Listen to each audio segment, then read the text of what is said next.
সদ্য সমাপ্ত হওয়া রাজ্যের ত্রিস্তরীয় পঞ্চায়েত নির্বাচনের ফলাফল ঘোষণার পর ধাপে ধাপে প্রত্যেকটি জেলা মহকুমায় অনুষ্ঠিত হচ্ছে ত্রিস্তরীয় পঞ্চায়েত রাজ অর্থাৎ গ্রামীণ সরকারের শপথ গ্রহণ অনুষ্ঠান।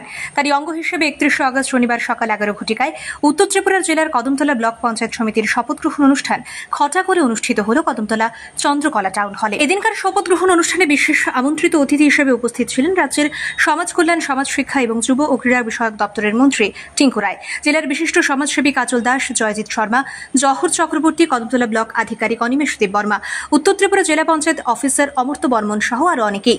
মূলত কদমতলা ব্লক এলাকায় মোট 19টি গ্রাম পঞ্চায়েত রয়েছে।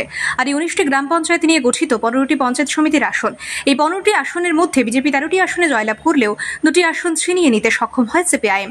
এদিনকার শপথ গ্রহণ অনুষ্ঠান কর্মসূচির শুরুতে প্রদীপ জ্বালিয়ে অনুষ্ঠানের সূচনা করেন মন্ত্রী টিঙ্কু রায়। তারপর একে একে ফুলের তোড়া দিয়ে বরণ করা হয় সকল সদস্য এবং অতিথিবৃন্দদের। বিজেপির 13 জন পঞ্চায়েত সমিতির সদস্যরা হলেন সুব্রত দেব, রাজাধর, বিদ্যাভূষণ দাস, মিহির রঞ্জন নাথ, আব্দুল হাসিম তালুকদার, কিরণবালা মাহেশ্ব দাস, অঞ্জনা চক্রবর্তী, বিমান দাস, উজ্জ্বলা দাস, শাহনাজ বেগম, সুদীপ্ত দে, রেণুকা দাস, দিলীপ চন্দ্র দাস। যদিও এদিন বিরোধী দল সিপিআইএমের 2 সদস্য উপস্থিত হননি এই শপথ গ্রহণ অনুষ্ঠানে। পরে শুরু হয় অনুষ্ঠানের মূল কর্মসূচি।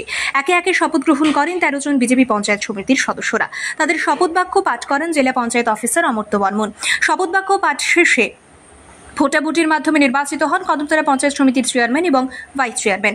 শেষে পুনরায় পঞ্চায়েত সমিতির চেয়ারম্যান হিসেবে শপথ নেন সর্বকনিষ্ঠ সদস্য মিহির রঞ্জন নাথ এবং ভাইস চেয়ারম্যান হিসেবে শপথ নেন বিদ্যাভূষণ দাস। এদিনকার শপথ গ্রহণ অনুষ্ঠানে পঞ্চায়েত সমিতির জয়ী প্রার্থীরা ছাড়াও উপস্থিত ছিলেন ব্লক এলাকার সমস্ত পঞ্চায়েত প্রধান, উপপ্রধান, মেম্বার সহ শত শত বিজেপি কার্যকর্তারা।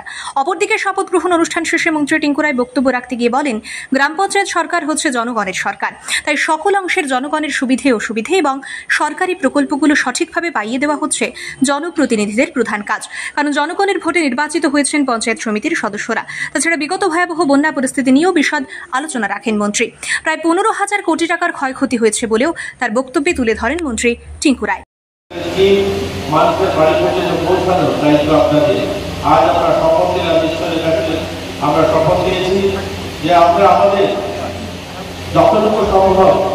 আমরা ন্যায় দেব, আমরা আমাদের এলাকার মানুষের জীবনমান উন্নয়নে, গরিব মানুষের কল্যাণে আমরা কাজ করব।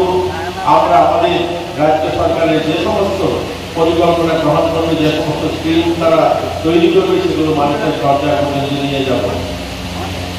আজকের এই বিশেষ দিনে আমি খুব বলবো না, আপনারা জানেন আমাদের রাজ্যের উন্নতির যে গতি সেটা আমরা বিভিন্ন গ্রামকে দেখলে বুঝতে পারি।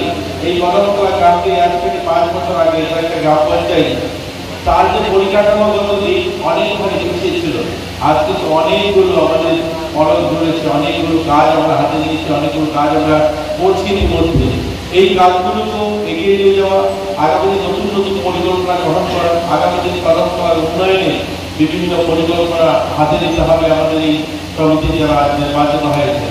আপনাদের কাছে একটাই অনুরোধ থাকবে, সবাই মিলে পঞ্চায়েত এবং পঞ্চায়েত সমিতি এবং জেলা পরিষদের নেতৃত্বে উত্তর জেলা সহ আমরা কদমতলার উন্নয়ন করব।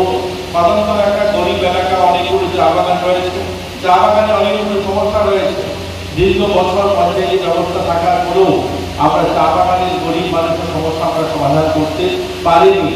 কার জন্য হয়নি সেটা নিয়ে বলবো না, কিন্তু আমরা তাদের সমস্যার সমাধান করতে পারিনি। আমরা বিগত 5 বছরের চা শ্রমিক কল্যাণ প্রকল্পের মাধ্যমে ওই সমস্ত চা শ্রমিক পরিবারদেরকে তাদেরকে আত্মনির্ভর, তারও সম্মানের সঙ্গে যেন বাঁচতে পারে, তার জন্য অনেকগুলো পরিকল্পনা গ্রহণ করা হয়েছে। ব্যুরো রিপোর্ট, সত্যের খোঁজে 24 ঘন্টা।